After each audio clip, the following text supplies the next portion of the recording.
Olá, bem-vindos a mais um episódio da Arte da Guerra, como sempre com o embaixador Francisco Seixas da Costa, a quem desde já, e remetendo para o tema da Palestina, a quem desde já pergunto, o embaixador, se lhe parece que a morte de Ibrahim Raisi, o presidente do Irão, vai de algum modo alterar a relação de forças relativas à Palestina.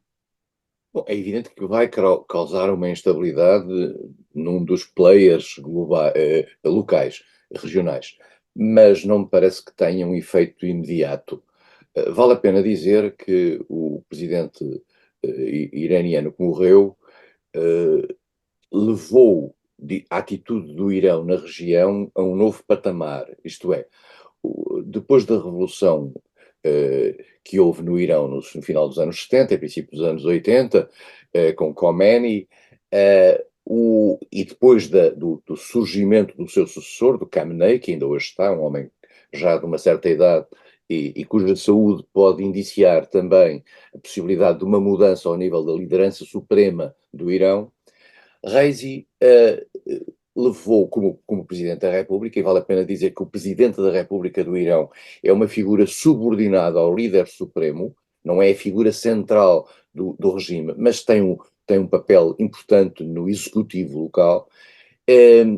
Se repararmos bem, se olharmos bem para os últimos anos, verificaremos que a ação externa do Irão, quer no Líbano, quer na Síria, de certa maneira, e de forma pronunciada, quer no Iémen, quer mesmo na área do Iraque, onde há uma grande influência do Irão, e viu-se agora no caso do Hamas, relativamente ao qual havia uma discreta ação do Irão, nota-se que há ali um proselitismo provocado pelo Irão, de que é O regente protagonista xiita.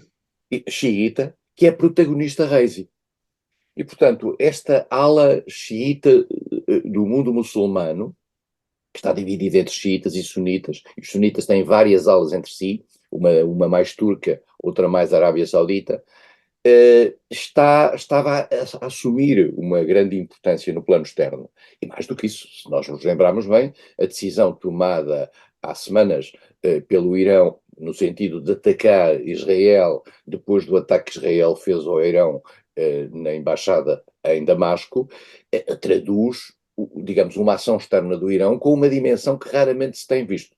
Isso também é um ponto importante. O Irão normalmente utilizava os seus homens de mão, por assim se pode dizer, na região, mas raramente tinha uma ação própria. Desta vez decidiu ter essa ação foi moderada, apesar de tudo, tendo em atenção que foi avisada com o tempo para os Estados Unidos e os seus aliados poderem ajudar Israel na proteção a essa ação de natureza exemplar. Mas dito isto, portanto, Raisi, a falta de Raisi cria ali uma instabilidade no regime. O Irão é um país complexo, é um país que tem uma espécie de uma casta religiosa que dirige o país e que não deixa que a democracia passe para além de um determinado limite. É uma sociedade que vive entre uma tensão de modernização interna muito forte. Temos que ver aquilo que se passa no modo como os clérigos iranianos funcionam relativamente às mulheres e ao modo como atuam na sociedade de uma forma quase medieval. E há duas sociedades no Irão em confronto. Mas a sociedade clerical que dirige o país e que tem a Assembleia dos Especialistas e que tem os guardas revolucionários e tudo isso, tem a mão firme no país. E mais do que isso, tem ações de natureza repressiva, etc.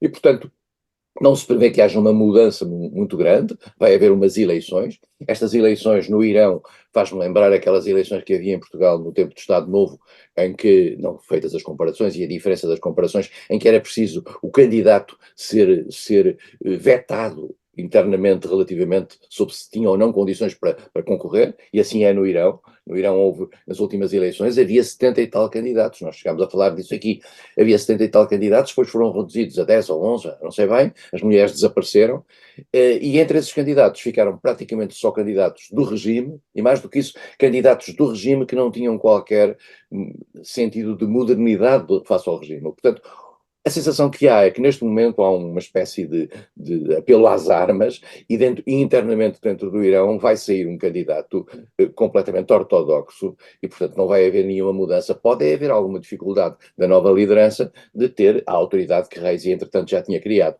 E vamos ter a prazo a sucessão do Khamenei, e a sucessão de Khamenei fala-se que seria eventualmente o filho, mas também há uma dúvida sobre se esta sucessão hereditária funcionaria bem no imaginário local. Mas isto tem a ver com lógicas religiosas que nós não dominamos e, portanto, agora, sob o ponto de vista da sua primeira pergunta, não me parece que isto tenha consequências diretas no equilíbrio do Médio Oriente.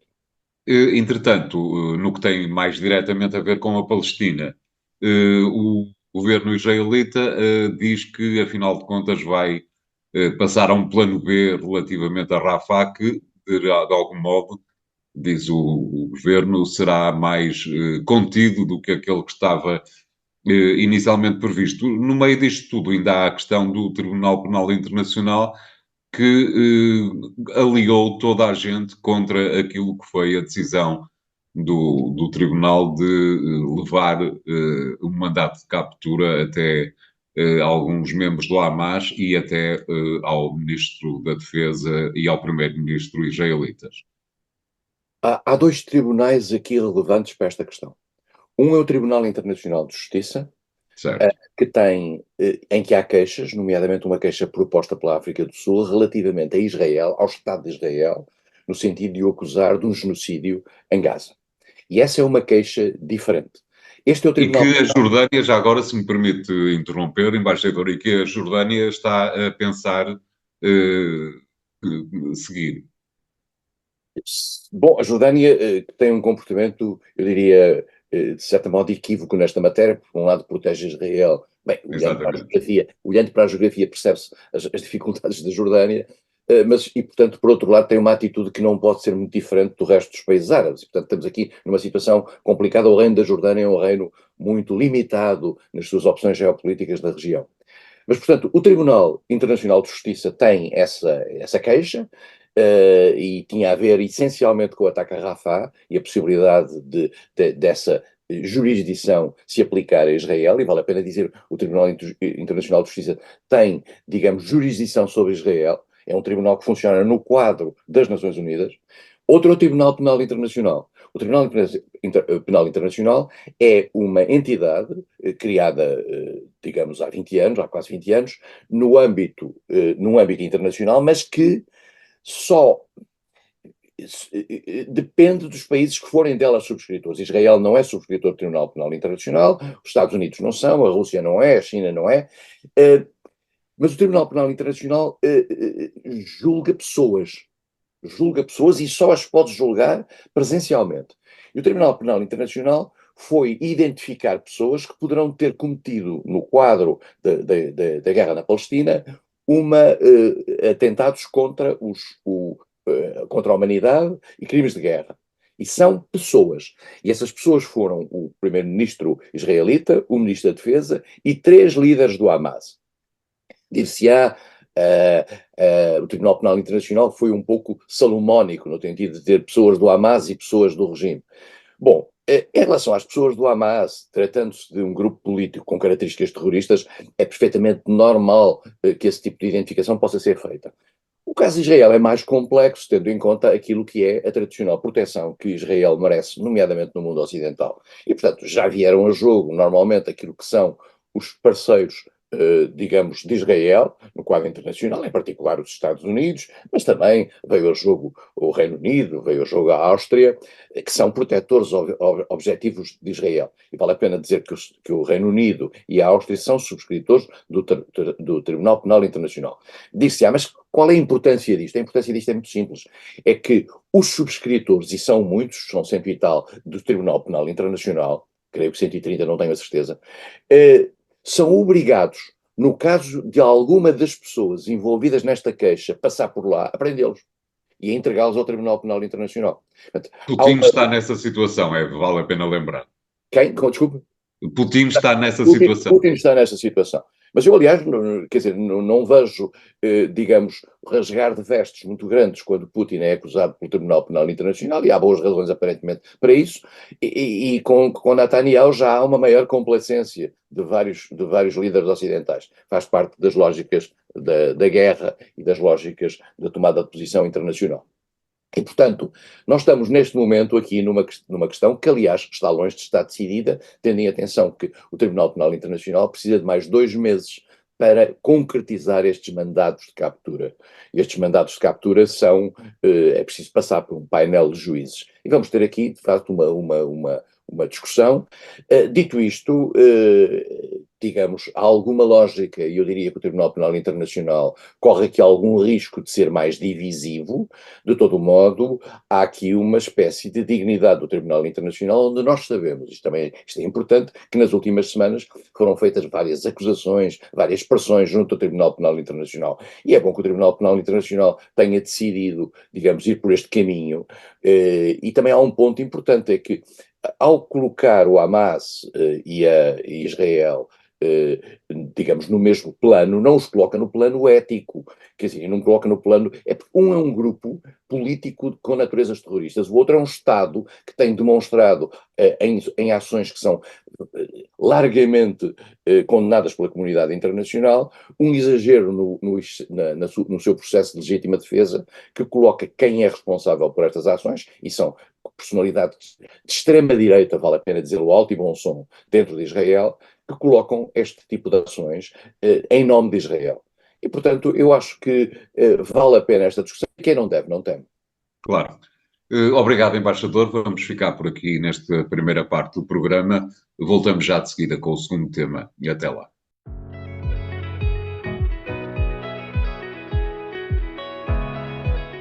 Bem-vindos à segunda parte de Arte da Guerra, desta vez para pedirmos ao embaixador Seixas da Costa que nos descreva aquilo que são as suas percepções relativamente a mais uma semana da guerra na Ucrânia, numa altura em que essa dita semana ficou marcada por declarações de um militar da NATO, segundo a qual a Rússia não tem qualquer hipótese de tomar Kharkiv e a única coisa que pode fazer é manter ali uma espécie de jogo de gato e de rato entre o próprio exército e o exército de defesa ucraniano. O que é que lhe pareceu tudo isto, embaixador? Eu tenho a ideia que estamos a chegar a um novo ponto de mudança na guerra. Esta guerra tem tido vários ciclos. Nós tivemos aquele famoso ciclo da contraofensiva ucraniana que falhou, depois tivemos uma ofensiva russa que não foi declarada, isto é, a Rússia não anunciou que ia fazer uma ofensiva, mas essa ofensiva foi muito clara, quer na região do Donbass, com um aumento da pressão militar terrestre, quer no aumento dos ataques por mísseis e drones, em particular destinados às estruturas às infraestruturas elétricas e energéticas globais da Ucrânia, e depois um avanço ali na zona de Kharkiv, que é uma zona muito próxima, relativamente próxima da fronteira norte com a Rússia, da Ucrânia com a Rússia, que a Rússia defende no sentido de dizer que tem como objetivo proteger, de certo modo, Belgorod, que é uma cidade russa que tem sido muito fustigada por ataques ucranianos e que está muito próxima da fronteira, está a 40 e tal quilómetros da fronteira. E isto levou a que a guerra, digamos, passasse do leste para o norte, ou se estendesse do leste para o norte, para melhor dizendo, e aumentasse a frente de batalha. A frente de batalha ucraniana tem qualquer coisa como 1.000 quilómetros de extensão. 1.000 quilómetros de extensão, digamos, Portugal tem 800 quilómetros de comprimento, e portanto, se nós repararmos bem, isto significa entrar já por Espanha. Estamos a falar de uma fronteira, de uma linha de batalha contínua, porque a Ucrânia é um grande país, é um imenso país. E isso leva a que esta guerra se faça entre dois países que são imensos, a Rússia e a Ucrânia. E, portanto, a guerra é muito pesada sob o ponto de vista deste embate. De repente, houve uma mudança da guerra e uma aproximação da cidade de Kharkiv, que é a segunda principal cidade ucraniana, uma cidade que na altura tinha, agora não sei, tinha 1 milhão e tal de habitantes, e é uma cidade importante, e a ideia que havia é que a Rússia queria estender a sua frente de batalha para dispersar os meios de defesa ucranianos, e em particular queria fazê-lo com alguma rapidez, no sentido de evitar que o efeito do aumento das munições e das capacidades militares que o Ocidente prometeu e que está a começar a dar à Ucrânia, depois, em particular depois da decisão americana de libertar os meios financeiros para poder apoiar a Ucrânia.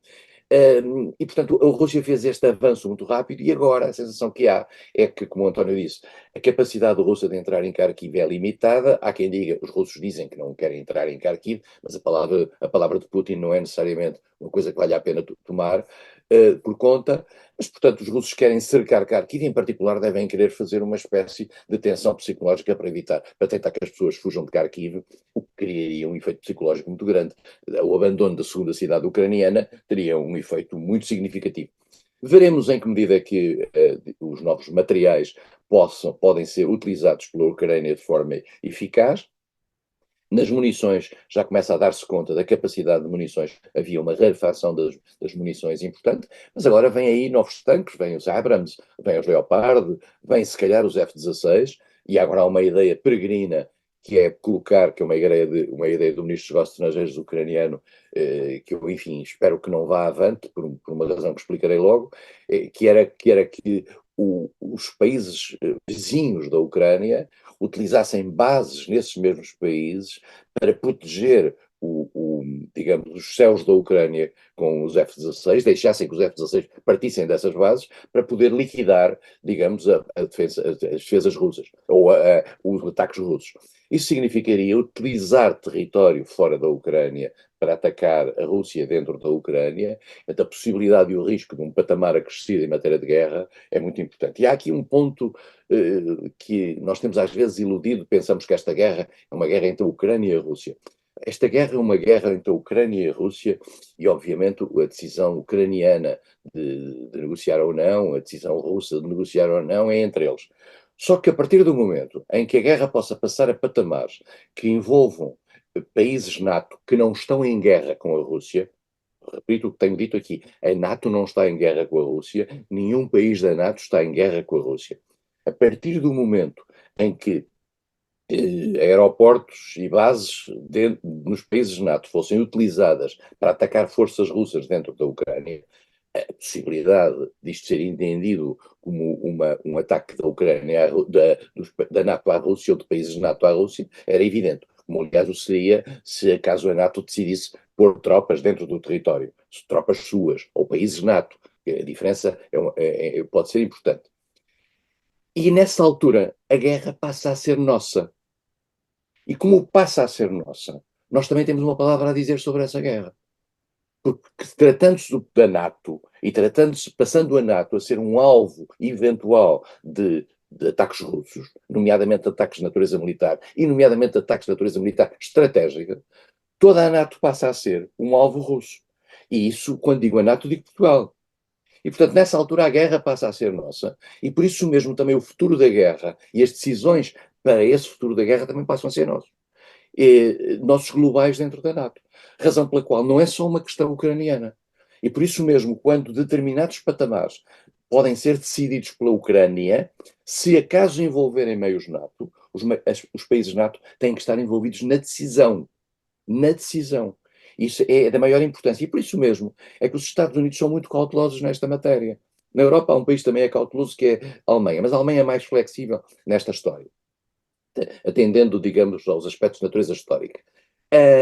Os Estados Unidos são muito sensíveis a isto, porque sabem que se o patamar passa um determinado limite, vamos ter um problema grave. E aqui levanta-se a questão, António, já agora, das manobras que a Rússia está a fazer com armas de nuclear tático, isto é, de um nuclear limitado, que provocam uns milhares de pessoas mortas, se por acaso for utilizado, e está a trazer essas armas para junto da fronteira. e dizendo que é apenas um exercício. O exercício nuclear tático, como tem sido explicado por especialistas militares, é um exercício muito complicado, porque o nuclear estratégico está em silos, está em estruturas guardadas à distância e com uma lógica de funcionamento. O nuclear tático é portável, é passível de ser trazido de um lado para o outro. Aliás, se reparar bem, numa certa altura punha-se o problema de saber, felizmente parece que não se confirmava, que no auge das rupturas da União Soviética, que havia algum nuclear tático que podia ter sido levado para outros países. Bom, mas portanto, o nuclear tático é muito perigoso nesse aspecto, porque é portável e é muito facilmente transportável. Mas isso também indicia que a Rússia está, digamos, a trazer um risco grande para junto da fronteira ucraniana. Será que o vai manter e será que vai manter as armas nucleares táticas ali como pressão, quer sobre o regime ucraniano, quer sobre a população, quer sobre os próprios, a própria psicologia dos militares, quer sobre o Ocidente, que começa a perceber que pode haver ali um novo patamar? A Rússia está, digamos, a passar um determinado limite neste momento e veremos as consequências. Claro, cá estaremos exatamente para ver essas consequências, que esperemos não sejam demasiado gravosas. A segunda parte do programa fica por aqui, voltamos já de seguida com o terceiro tema. Até lá.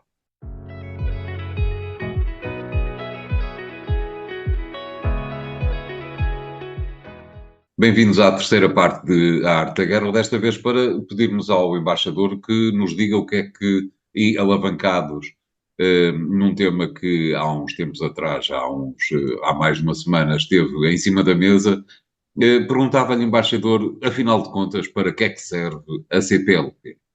A CPLP, António, é uma estrutura criada na sequência daquilo que foi a harmonização das relações entre Portugal e as suas antigas colónias. A CPLP nasce, em primeiro lugar, de uma agregação dos 5 países africanos, onde tinha havido, que eram possessões portuguesas, como se dizia no tempo do Estado Novo, e esses países, 2 deles tiveram guerras civis complicadas que se prolongaram por muito tempo, Angola e Moçambique, os outros tiveram independências com maior ou menor, digamos, problemas, foram avançando, no caso de Cabo Verde, no caso de Santo Tomé, no caso da Guiné, aí sim com alguma turbulência interna cíclica que teve a ver, e que teve a ver também, e esse é um aspecto muito importante, teve a ver com os aspectos militares, isto é, teve a ver com o pessoal militar que ficou da guerra. A guerra na Guiné, lembramos que em 73 a guerra na Guiné era aquela onde Portugal tinha mais dificuldades, mais do que em Moçambique, onde também a situação era complicada, e bastante mais do que em Angola, onde a Guiné situação... chegou a dizer-se independente, é preciso A recordar. Guiné tomou a decisão de independência em 73. Os 5 países africanos agregaram-se durante muito tempo, eram os 5, e depois, a certa altura, Portugal, lembro-me que quem tem um pouco essa iniciativa é o general Lianes, consegue um diálogo, os 5 mais 1, chamava assim então os 5 mais 1. Esses 5 mais 1 transformam-se a certa altura, graças a uma iniciativa brasileira que infelizmente não teve uma evolução tão brasileira quanto se desejaria, juntar estes 6 países, 5 mais 1, com o Brasil, e criar uma comunidade dos países de língua oficial portuguesa. No sentido de países que todos estão em situações diferentes, em áreas diferentes, em áreas geográficas diferentes, têm esse aspecto que é o facto de terem pertencido à esfera colonial e falar em português. Esse grupo foi importante, numa certa altura, para o apoio à libertação de Timor. Internacionalmente, esse grupo teve uma maior coesão à volta da questão de Timor. E Timor é o 8º país que entra para esse grupo. Os 5 originais, o Portugal, o Brasil e Timor. E a CPLP é uma organização que tem uma característica, digamos, atípica relativamente às comunidades internacionais, tipo comunidade britânica ou comunidade francesa. No seu centro não está o principal país. E o principal país da CPLP é o Brasil. E o Brasil nunca levou a CPLP, digamos, a peito, nunca a transformou num instrumento da sua política externa. E mais do que isso, eu acho que viveu sempre mal, e digo isto com a autoridade de quem foi embaixador de Portugal no Brasil, viveu sempre mal com a centralidade da CPLP em Portugal. Disse, mas é normal que tenha em Portugal, é a língua, é o país colonial. É verdade, mas a lógica destas grandes comunidades é basearem-se no grande país. própria relação da Espanha com o seu mundo hispânico na América Latina, é a Espanha que é um grande país. Nós temos agora este episódio um bocadinho caricato da relação com a Argentina em função das decisões, das declarações do presidente argentino e de uma suspensão de relações, mas que não vai ao corte de relações, tenho a certeza absoluta. Mas, portanto, a comunidade francesa tem a França no seu centro, a comunidade britânica, a Commonwealth, tinha no seu centro, tem no seu centro o Reino Unido, não tem os Estados Unidos, por exemplo, que era uma antiga colónia, lá dentro. Portanto, não é por acaso que isso acontece. A Mas CPLP talvez a Índia pudesse ser a de líder da comunidade da Commonwealth, não é? Porque é o maior podia, país. podia e tem, mas aí mantém-se de facto a preeminência britânica, que é uma grande potência, que é um membro permanente do Conselho de Segurança, que é um poder nuclear. A Índia também é um poder nuclear, digamos, discreto. Mas a CPLP tem a fragilidade também dos seus países, digamos, em termos relativos e em termos globais. O único país que tem uma projeção internacional é o Brasil, e uma potencial projeção como possível membro futuro do Conselho de Segurança. Portugal é membro da União Europeia, é verdade. Os outros países, Angola tem alguma força, nomeadamente regional, e um potencial de afirmação, quer à escala regional, quer à escala internacional. Os outros são países mais frágeis, Timor, Cabo Verde, Santo Tomé, mesmo Moçambique, Guiné, naturalmente, e portanto estamos aqui numa comunidade que tem crescido lentamente, a comunidade, estamos a falar de uma comunidade que nasce no final dos anos 90, tem-se mantido, tem várias fragilidades internas e, digamos, tem esse cimento que é a língua e algum sentimento de pertença a um mundo de expressão portuguesa. E vive sempre nesta. Já não é a 100%, também vale a pena recordar isso, não é? Esqueci-me de notar, peço desculpa, que entretanto, por pressão brasileira e angolana, foi decidido levar para a CPLP a Guiné Equatorial, um país de língua espanhola, em África, uma ditadura altamente repressiva, que foi trazida para a CPLP um pouco contra a vontade de Portugal, não se percebe se de alguns outros países africanos, mas de qualquer maneira a Guiné Equatorial entrou, tem a ver com o petróleo, tem a ver com lógicas mais complicadas, digamos, do Sul, e é preciso percebermos uma coisa, todos os países da CPLP, com exceção de Portugal, são países do Sul. Quando se fala no Sul global, que não é tão global como isso que temos aqui dito, nós percebemos que estes países são todos países do Sul, e a circunstância de serem países do Sul introduz-lhes e dá-lhes uma lógica de funcionamento e de filosofia que no fundo se contrapõe à filosofia ocidental, que é, digamos, ali trazida por Portugal.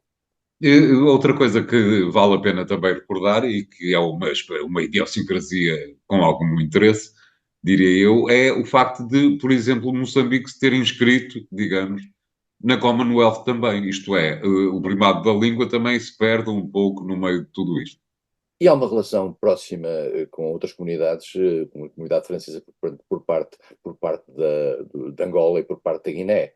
E, portanto, esses países jogam em vários tabuleiros, embora eu acho que privilegiem a CPLP naquilo que a CPLP. Porquê? Porque esses países, essas comunidades, dão algumas facilidades e algumas vantagens, nomeadamente no jogo internacional desses mesmos países. E, portanto, a CPLP é bastante liberal nesse aspecto. Liberal, eu vou interromper, pedindo desculpa por isso, e usar essa palavra liberal para lhe colocar a seguinte questão, embaixador.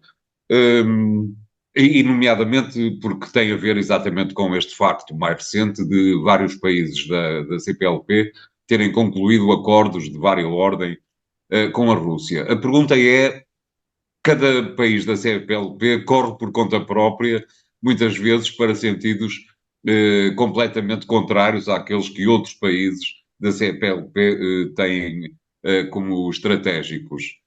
A pergunta é: vale a pena manter a CPLP como uma estrutura viva? Vale a pena, na minha opinião, vale a pena. A CPLP tem vantagens e tem vantagens no processo de diálogo internacional dos vários países. E nós na CPLP temos que ter uma regra. É pensar que não somos, eu utilizei a expressão outro dia, não somos o pastor do rebanho. E, portanto, a CPLP é constituída por países livres, soberanos, que tomam as suas decisões. Quando Portugal entrou para a cooperação militar estruturada dentro da Europa, não pediu autorização a Santo Tomé e Príncipe. a circunstância de nós podermos ter, nesta fase, uma relação complexa com a Rússia, nós, Portugal, não significa necessariamente que possamos exigir a países, mesmo a países amigos, que tenham essa mesma relação tensa com a Rússia. Há países que não têm essa relação tensa com a Rússia e há países que consideram útil ter, para os seus interesses nacionais, ter uma relação especial com a Rússia. Podem pagar isso no plano internacional, em termos depois de vantagens, facilidades, relações, por exemplo, com os Estados Unidos, que são a tutela, digamos, do mundo ocidental, mas correm por conta própria, são eles que decidem isso. E aquilo que se viu, uma espécie de reação quase escandalizada em Portugal relativamente ao facto de Moçambique se ligar com a Rússia. Moçambique tem todo o direito de ligar com a Rússia, como tem direito de ligar com o botão. É completamente indiferente, tem que ser completamente indiferente para nós, independentemente de podermos reagir no sentido de dizer não gostamos de ver isto, mas a soberania é a soberania. Os países da CPLP são países soberanos, autónomos, que têm as suas decisões internacionais autónomas. Encontram um ponto comum no quadro da CPLP. Ok, mas esse é o aspecto da sua ação externa que consideram poder ser comum com outros países que falam português. Agora, contra o resto das suas relações externas, podem ir para onde desaparecer. Claro, até porque propriamente não foi uma grande surpresa, não é? Desde fevereiro de 2022 que vários países da CPLP não acompanharam as reticências do Ocidente face à investida da Rússia na Ucrânia. António, mas mesmo em relação à China, por exemplo, Certo, eu me lembro que Portugal, eu ainda sou do tempo em que Portugal, em que Santo Tomé e Príncipe tinha relações privilegiadas com a República Popular da China. Depois passou a ter relações privilegiadas com Taiwan.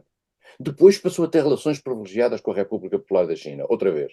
E, portanto, Santo Tomé e Príncipe, num quadro internacional da maior importância, que é a sua relação com a China, andou entre a China e Taiwan, que são polos absolutamente diferentes, apenas por razões de natureza financeira. Foi apenas por razões de natureza financeira. E nós não sabemos, e provavelmente este tipo de ligação com a China não deve ser tanto ideológico como isso. Deve ser mais exato. facilidades, ou com a Rússia, peço desculpa, não deve ser mais facilidades e apoios financeiros que a Rússia possa dar a Santo Tomé e que possam ser úteis para a gestão interna de um país soberano como é Santo Tomé. Claro. Muito bem, embaixadora, muito obrigado por ter falado connosco em mais três temas, sendo que, desgraçadamente, dois deles se vão repetindo já há muitos meses a esta parte. Continuem a acompanhar o programa Arte da Guerra nos sites do Jornal Económico e nos podcasts que lá encontrará. Obrigado e até a próxima.